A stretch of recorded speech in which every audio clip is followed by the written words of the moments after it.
eu sou do curso de Educação Física e o nosso trabalho é sobre a silicose. A silicose é uma doença pulmonar causada pela inalação contínua e constante da sílica cristalina, que é o CO2, dióxido de silício, é um dos minerais mais abundantes na Terra. A silicose pulmonar ela pode ser crônica, né, desenvolvendo-se após longos períodos de exposição, ou também aguda, quando o paciente ele já apresenta sintomas mesmo após um período curto de exposição à sílica. Boa tarde, meu nome é Luana Domingos e eu sou acadêmica do curso de Educação Física. E hoje eu vou estar falando um pouco mais de epidemiologia. Dando uma breve introdução, a gente pode começar falando que a silicose é a principal causa de invalidez entre as doenças respiratórias ocupacionais, sendo a pneumoconiose mais prevalente no Brasil e no resto do mundo. O potencial de ocorrência da doença, da silicose, ele está relacionado a qualquer ocupação que perturbe a costa terrestre ou envolva o processamento ou uso de rochas ou minérios contendo a sílica. No caso, seria envolvendo a mineração. Essa concentração da sílica, tempo de exposição, tamanho e forma da partícula, eles influenciam no desenvolvimento da doença, no desenvolvimento da silicose. E a sílica que está associada diretamente a essa transmissão dessa doença que a gente pode desenvolver, é a sílica cristalina inalada, que os materiais que apresentam ela são quartzos, cristobalita e tridimita. Nos Estados Unidos, falando agora de epidemiologia mesmo, foi feita uma pesquisa com algumas pessoas, indivíduos, e nessa pesquisa foi observado que 1,7 milhões de trabalhadores não mineradores dos Estados Unidos, eles tiveram exposição à silicose. E também trabalhadores, agora mineradores, foram de até 2 mil trabalhadores, também tinham essa exposição e contraíram a doença da silicose. Entre todos esses números, foram observados que tiveram 14.824 óbitos entre os anos de 1968 e 1994. Dentre esses 14 mil óbitos, 207 deles foram entre indivíduos com idade de 15 e 44 anos. Agora, falando um pouco da epidemiologia aqui no Brasil, da silicose, né, ela está muito relacionada às atividades que ocorrem em cada região, e vai variar também essas atividades conforme a região.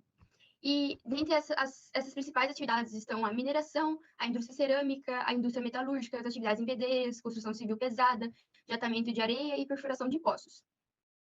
Também foi realizada uma pesquisa aqui no Brasil, feita lá no Ceará, com 687 cavadores de poços. E foi observado, o resultado deu que desses 687 cavadores, 27% tinham contraído a doença da silicose. Aí eu também trouxe duas imagens, uma seria um mapa e outra um gráfico. Nesse mapa, foi uma pesquisa feita aqui no Brasil mesmo, no ano de 2007, onde mostra a porcentagem e número de indivíduos totais que tiveram com a exposição a essa doença, né? E ele está separando por regiões, no caso, região sul, sudoeste, região centro-oeste, norte e nordeste.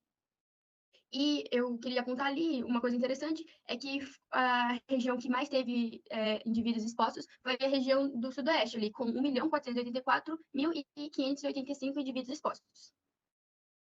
O segundo foi um gráfico. Esse gráfico ele é um percentual de trabalhadores expostos à sílica, e vai estar fazendo esse percentual comparando com as atividades aqui do Brasil, né, que são feitas aqui no Brasil. Ele trouxe 3 anos, 1985 em azul, 1996 em vermelho e 2007 em verde. O que dá para observar ali que, tanto em qualquer um dos anos, as atividades que mais tiveram exposição foram extração mineral, mineral não metálico e construção civil, porque está muito associado à mineração e que é associado à exposição à sílica, que vai estar fazendo com que esses trabalhadores contraiam a silicose, né? O resto ali foi o setor de serviços em gerais, agricultura e borracharia, fumo e couro, dá para ver que a quantidade é bem menor de exposição à sílica. E seria isso. Meu nome é Carmela Benedetti, eu sou do curso de enfermagem. Eu vou falar um pouco sobre o artigo científico escolhido. É uma revisão sistemática em que eles propõem que a morte celular programada, incluindo a autofagia, apoptose e piroptose, está intimamente associada à progressão da silicose. Então, a autofagia seria o processo celular fisiológico para degradação e reciclagem desses componentes do citoplasma e das organelas celulares danificadas. A apoptose é uma morte celular programada, na qual a célula, quando destinada a ser destruída, ela ativa enzimas que irão degradar seu DNA e as proteínas nucleares. E a piroptose também é uma morte celular programada, mas ela está associada com infecção por patógenos intracelulares. Então, são formados poros na membrana celular, causando desequilíbrio osmótico e, eventualmente, sua lise. Boa tarde, me chamo Camila Domingos, acadêmica de Educação Física. Eu vou falar sobre o mecanismo fisiológico afetado. As partículas de sílicas, quando são inaladas, elas vão se depositar nos bronquíolos respiratórios e nos alvéolos pulmonares. Isso a gente pode perceber nessa primeira imagem, onde a gente tem um raio-x e no tórax a gente consegue ver essas manchinhas brancas, que seriam as sílicas que foram inaladas, né? Normalmente essas partículas são removidas pelo processo biológico do nosso corpo, do sistema respiratório. E quando isso não acontece, quando ela não é removida, ela acaba por gerar um processo inflamatório no local, conhecido como alveolite, que futuramente pode até evoluir para uma fibrose. Nessa segunda imagem, a gente pode ver os macrófagos alveolares. São esses macrófagos alveolares que vão realizar esse processo para retirar essas sílicas. Eles vão realizar fagocitose, causando uma resposta inflamatória no local. E quando eles não conseguem retirar todas essas sílicas, aí que está a normalidade, porque aí é o acúmulo dessas sílicas que não foram retiradas vão causar o aparecimento de nódulos inflamatórios. E nesses nódulos inflamatórios vai acontecer o aumento dos fibroblastos e a deposição de colágeno.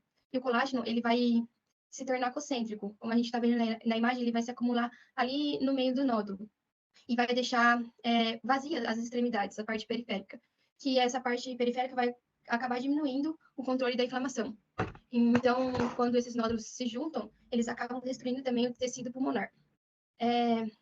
As formas leves da doença, elas podem causar uma tosse e uma dispneia intensa, mas ela pode evoluir também a alta exposição sílica, a tuberculose ou até mesmo infecções fúngicas. E também pode até mesmo causar um aumento maior do risco de contrair câncer.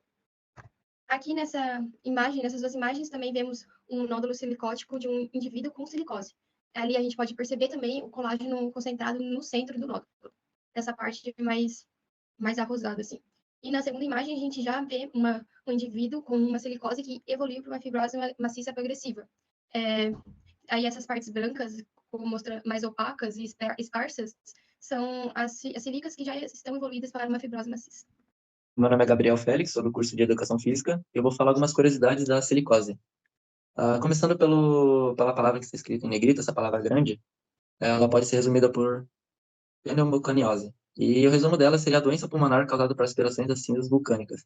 E além disso, ela também pode causar algumas doenças autoimunes, como a esclerose sistêmica, artrite reumatoide, lúpus, algumas complicações na dermis. E ainda mais alguns cânceres também, como de pulmão, estômago e fígado. E também mais algumas outras curiosidades aqui, que a sílica, ela é um dióxido de sílico, que é o mineral mais abundante na crosta terrestre. Esses minerais, eles são meio que cristais de vidros que não se dissolvem. E como eles não se dissolvem, a gente não consegue ver ele também, eles são invisíveis a olho nu.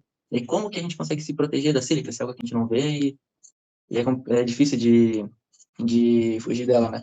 Ali, então, entra alguns EPIs, que são esses equipamentos, meio que uma máscara, pode se proteger da sílica. Ali o PFF3, ele é uma máscara que não é reutilizável, então ela é de uso único, você usa e depois descarta ela. Depois temos o filtro mecânico, o P2, e esse daí a gente só precisa descartar as almofadinhas que tem na ponta dele. E também, outro jeito de se proteger, tirando os EPIs, seria usando o mecanismo de umidificação, ou corte a jato d'água. E em muitas empresas tem um maquinário que ele faz o corte do mármore, né? Para não levantar poeira, ele faz esse corte abaixo da água daí, para não ter a espalhação da poeira e não ter a exposição da sílica pelo ar.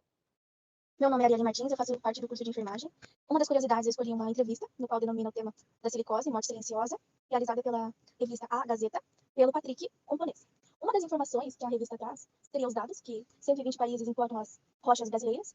São cerca de 20 mil pessoas, empregadas no ramo de rochas no Espírito Santo e cerca de 1,8 mil empresas que atuam nesse setor, e que seria 1,1 bilhão, que é o total de exportações brasileiras em 2005.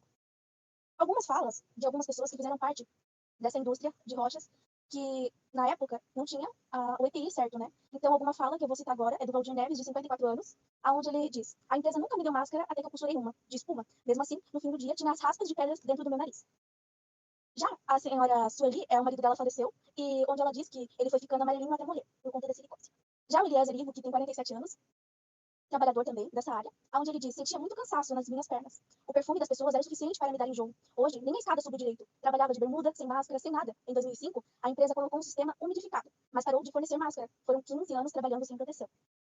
Essa revista ela também aborda sobre a parte de advocacia, porque são pessoas, são famílias que sofreram consequências e consequências graves de saúde, e elas abriram um processo e diz que o INSS ele pretende abrir um ressarcimento de cerca de 20 milhões de reais às pessoas que fizeram parte da mineração por meio das ações regressivas ajuizadas. Ao todo, onde esse artigo aborda, foram feitas 62 ações em andamento na justiça.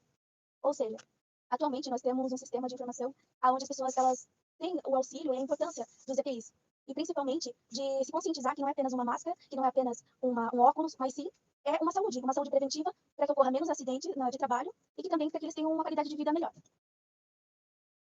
Então, as referências bibliográficas seriam essas, e eu concluo o nosso trabalho reafirmando a importância da silicose e o compartilhamento de informações verídicas para que as famílias tenham realmente uma qualidade de vida e que esse compartilhamento de informações chegue ao máximo de pessoas hoje em dia.